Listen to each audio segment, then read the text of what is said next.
Bonjour, vous écoutez l'épisode 65 de la saison 2 du podcast Revue et corrigée. Cet épisode est tiré d'un billet du blog publié le 28 janvier 2021 et s'intitule « Débat désagréable ». Confinera pas ? Je ne vais pas crier au loup comme tous les opposants politiques qui cherchent à surfer sur la gronde générale pour mieux se placer pour l'année prochaine. Mais j'avoue qu'il y a un tas de questions à se poser que peu osent mettre sur le devant de la scène. Des débats désagréables. On en revient toujours au coût d'une vie. On commence à entendre ici et là cependant des questions que j'estime légitimes. Celle de l'âge plafond pour recevoir une dose de vaccin en est une cruciale.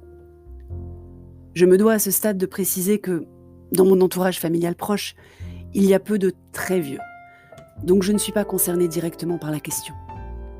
Mais n'est-ce pas justement la chance d'aborder le sujet avec un tant soit peu de recul ? Au stade actuel des connaissances sur le vaccin, et en particulier le flou artistique sur ses capacités à limiter la transmission, il était compréhensible de protéger les personnes les plus à risque d'abord, plutôt que les actifs qui voient beaucoup de monde. Je ne reviendrai pas encore sur le sujet. Même si j'aimerais bien qu'ils accélèrent les études pour enfin répondre à cette question centrale sur le monde d'après, ou même de pendant. Mais parmi ces personnes les plus à risque, il y en a en fait dans une grande diversité de cas. Des retraités de 70 ans, avec encore plein de choses à vivre, et des petits-enfants à chouchouter, autonomes et actifs dans les associations.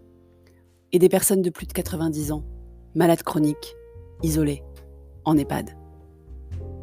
Bien sûr, c'est horrible ce que je viens de lire. Odieux. Inhumain, diront certains.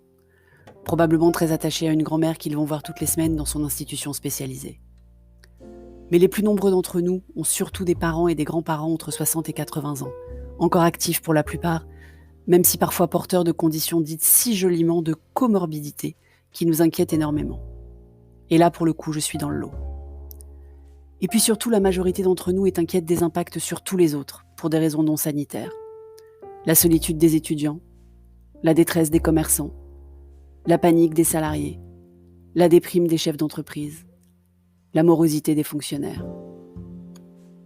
Puisqu'il apparaît de plus en plus évident que la crise sanitaire ne va pas s'arrêter en 2021 malgré tous les vœux prononcés depuis le 1er janvier, il faut bien changer de prisme et réévaluer les impacts de décisions à l'aune d'un moyen terme mis souvent sous le tapis ces derniers temps. J'entends enfin quelques interviews évoquer ce sujet, encore trop peu. En entreprise, ce calcul du moyen terme fait forcément partie des évaluations, d'investissement, de pivot, de recrutement. En santé publique, c'est sans doute plus difficile à mesurer, parce qu'il faudrait alors définir des priorités différentes du serment d'Hippocrate. Les champions de sprint ne sont pas de bons marathoniens, et on n'est plus dans un sprint depuis longtemps. Le monde de pendant nous impose de réfléchir différemment à pas mal de sujets, non ? Et il nous fait grandir aussi, parce qu'on doit comprendre que le beurre et l'argent du beurre ne vont pas ensemble jamais. Il est temps de se poser les bonnes questions toujours. Je sais, je radote. Mais j'ai quand même l'impression que médias, politiques et la grande majorité des tweetos se trompent de débat. Parce que si même le président du conseil scientifique suggère un autoconfinement des plus à risque pour permettre aux autres, ceux qui ne risquent pas de submerger les hôpitaux, de retrouver un semblant de liberté ou à minima de ne pas en perdre encore plus, c'est que les questions méritent d'être posées, non ?